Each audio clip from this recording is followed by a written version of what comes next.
Hey you guys, it's Amy Gretchen and I'm back here with another Project Life video.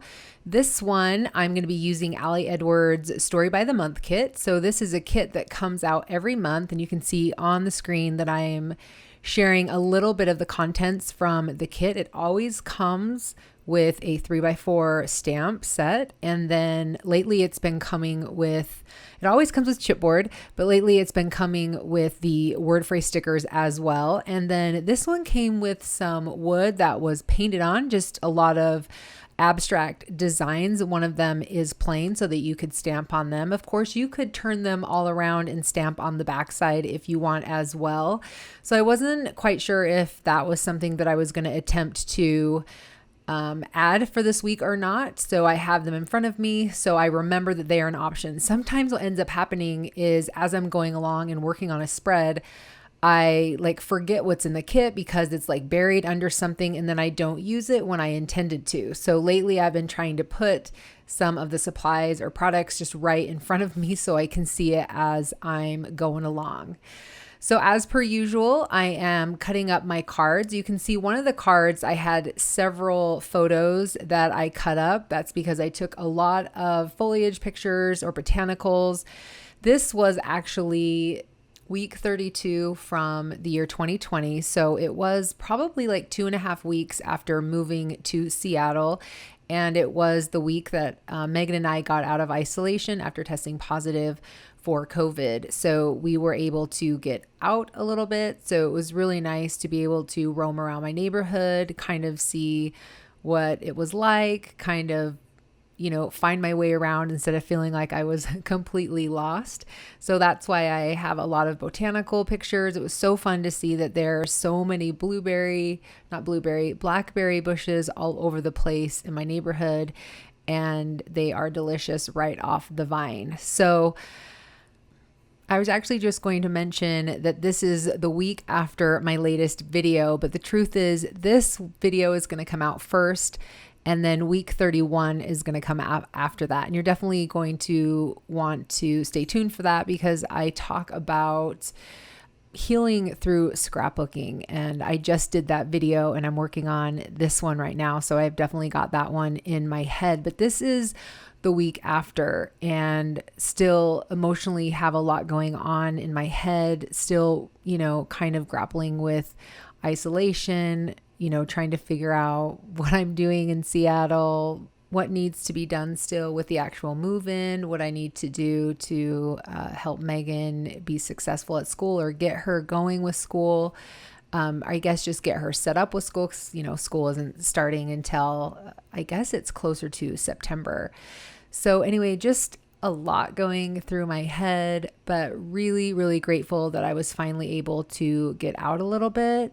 We did actually have someone stop by our house, or a family stop by our house, which is what that note is. Of course, they did not come in. They stayed at a distance. So we made sure that we were more than 6 feet apart, but it was really nice. And it just sort of felt like, okay, I think we can do this. Maybe we can make friends and, we can be settled here. It was just the most crazy, I think I should say, month of my life, moving out of our house, saying goodbye to friends and family, and then moving to a strange place and then getting COVID. It was seriously insane. I'm glad that I can laugh about some of those things right now, because what else can you do?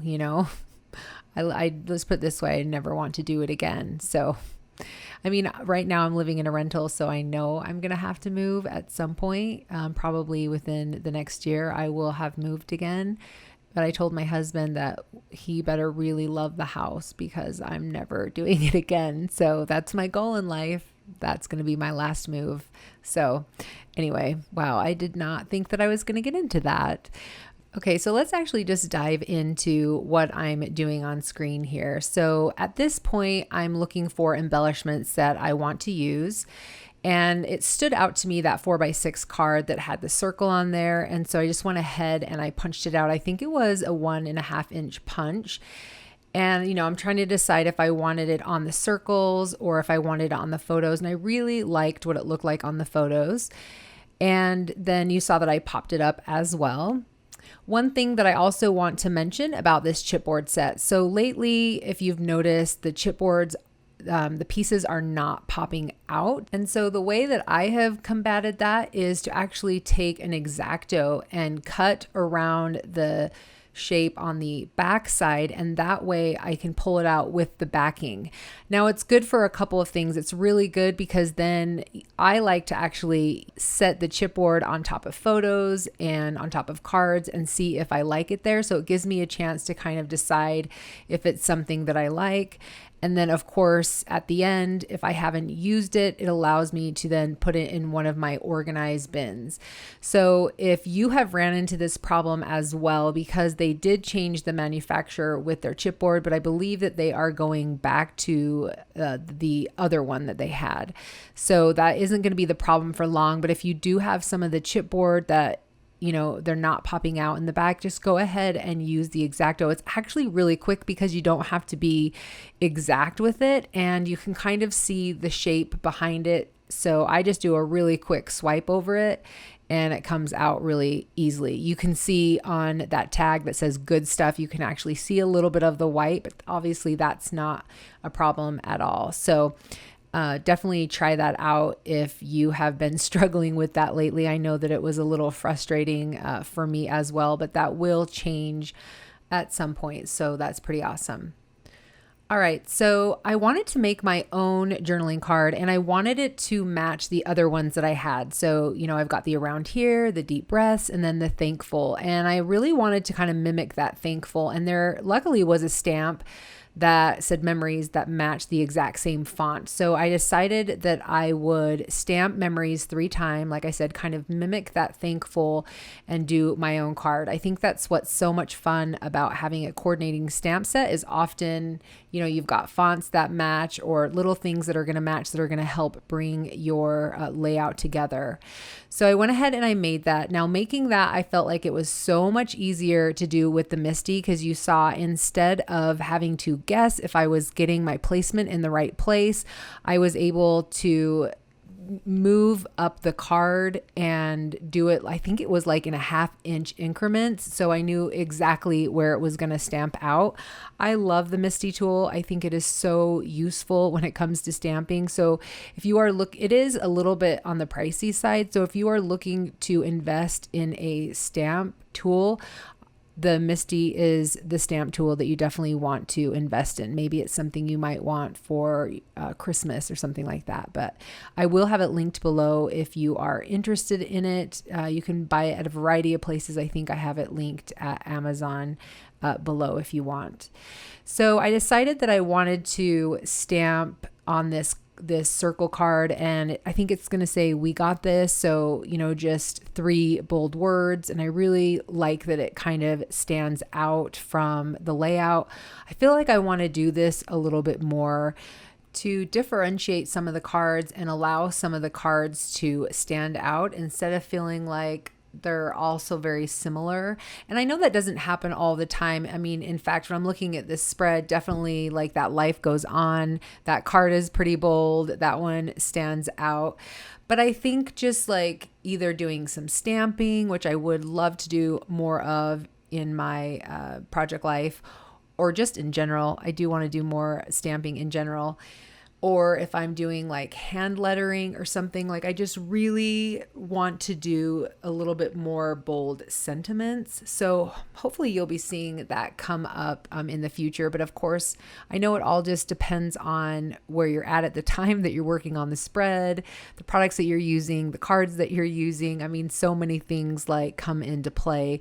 And of course, the We Got This was a sentiment from the week that I really just wanted to highlight because, everything that I was explaining before, it just felt like our first real week in a new city. And I just wanted to remind us all that we totally got this, right? Even though it didn't start out the best way, we totally got this. So hopefully I will be doing a little bit more of that coming up, just like bold stamping, or even, like I said, using my own handwriting. I would like to be better about using my own handwriting as well.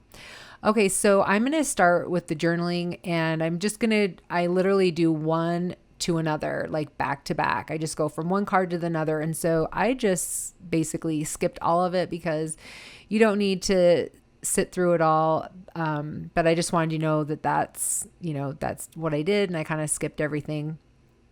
And then the last thing that I'm going to do, I think this is the last thing, is add or put the 3x4 cards together. So I don't know if you guys have tried not putting 3x4 cards together when you put them in the 4x6 pockets, but they like move around and they shift. And so I definitely like to, tape those together. So anyway, that's it for this week's Project Life. Thank you guys so much for being here. It really does mean a lot.